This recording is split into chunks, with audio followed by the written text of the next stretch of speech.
gracious me. Look at that. This bread is airy and light. It's a perfect texture. How amazing is that?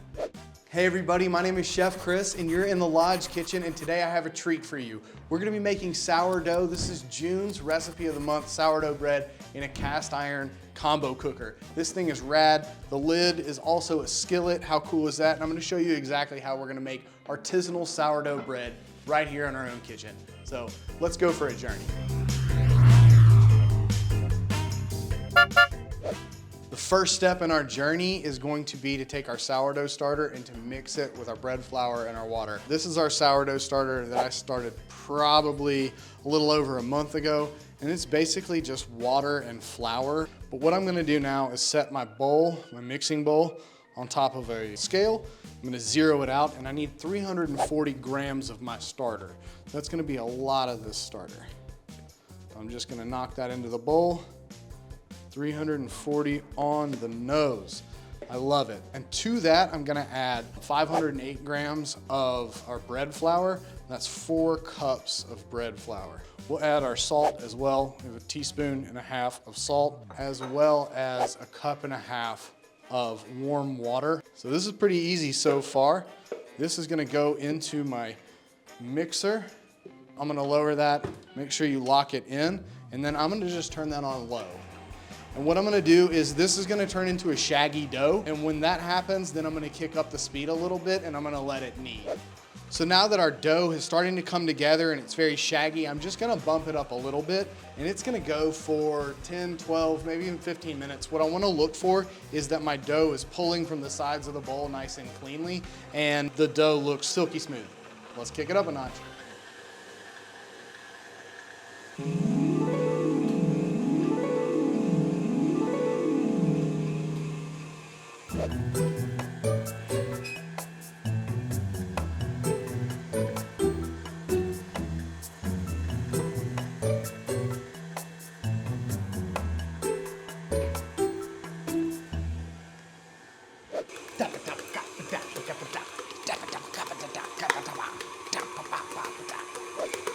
All right, now that we're done playing with our dough, you can see it's pulled cleanly from the sides of the bowl. I love this glass bowl for that reason. It looks very, very smooth.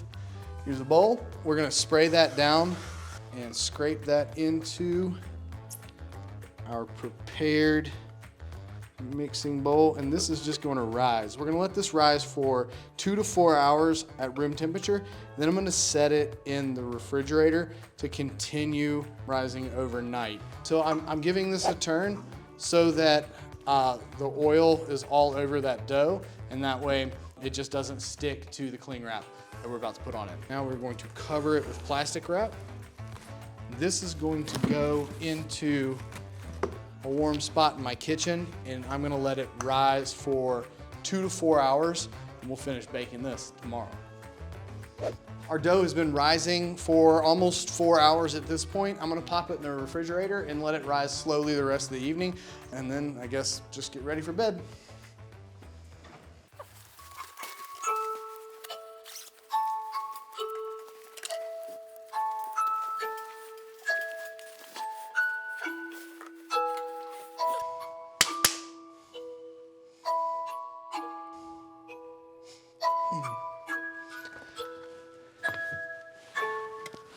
One day later.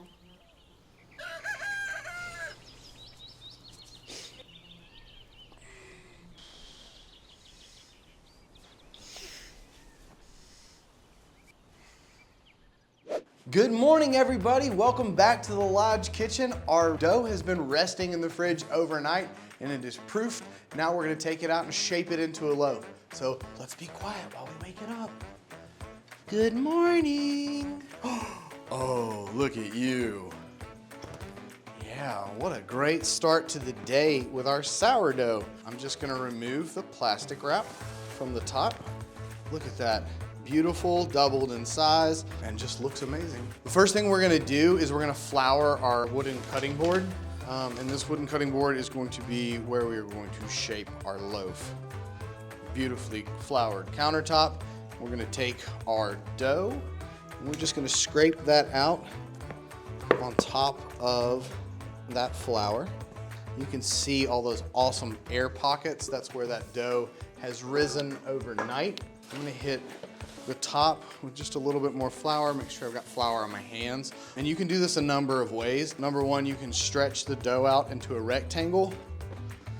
All right, then we're just gonna fold it in half, and then we'll turn it, stretch it again, and we'll just keep doing that a few times.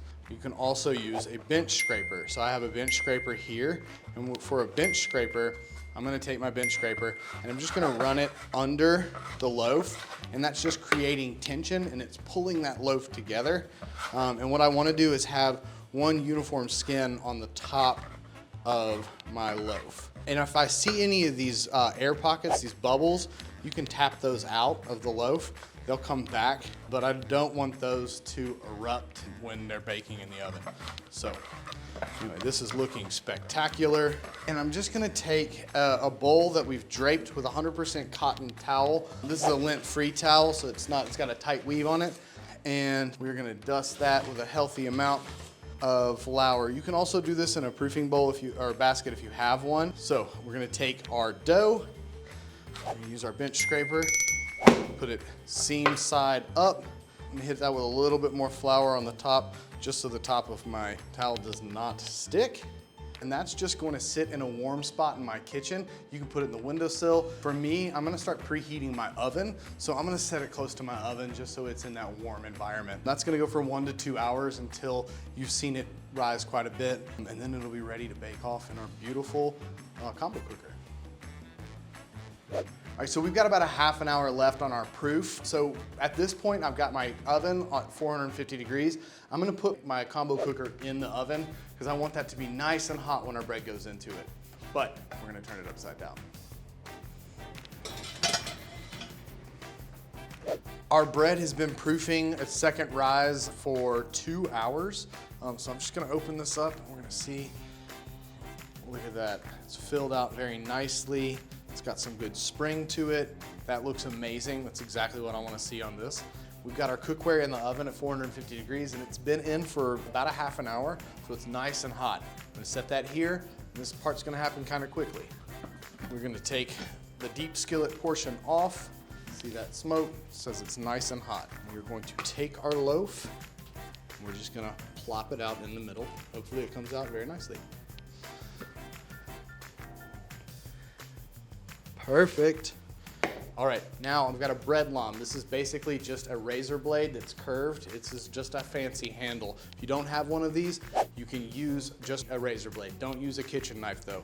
What I'm gonna do is hold it at an angle and I'm going to score into the loaf. And what that's gonna do is vent the loaf where I want it to break and hopefully create a beautiful loaf. The lid is going back on, screaming hot. This is all going back in the oven. 30 minutes with the lid on, 15 minutes with the lid off. Who's excited? I'm excited. Our bread's been baking at 450 degrees with the lid on for 30 minutes. I'm about to take the lid off and we're gonna let it go 10 to 15 more minutes. Hey, guess what? I think it's sourdough time. It's been going uncovered for 10 minutes, maybe 12 minutes. Color's looking really great. We're gonna pull it out and see what you guys think. Ooh. It's so beautiful. It smells so good. I mean, oh my goodness, it's nutty. It's like, I can smell the sourness. That sourdough starter is amazing. This is beautiful. Now all we have to do is sit and let it rest. I know this is hard. We gotta let this thing rest for 1 hour. If we cut it too soon, it's gonna lose a lot of moisture and it can become gummy. So trust me, 1 hour, leave this out on a wire rack. Wow, check this out. Our sourdough, it looks amazing. It's been resting for an hour. It's still warm to the touch. I can't wait to try it. Without further ado, I'm gonna cut this thing open and show you guys what you can do with a combo cooker and a little bit of love. My goodness. Gracious me. Look at that. How amazing is that? The crust is epic. It's tender. It has got all that moisture in there. I can't wait to take a bite of this. I hope that you guys try this at home. You can do it, right? Get a combo cooker if you don't have one. If not, an enamel Dutch oven or a cast iron Dutch oven will work. Try this at home, tag us in the pictures. We'd love to see how you guys make this your own. This is our recipe of the month. We cannot wait to see what you guys come up with. Now I'm gonna start eating some bread. Love you, bye. Hey, I just met you, and this is crazy. And here's my starter. Call me maybe. No.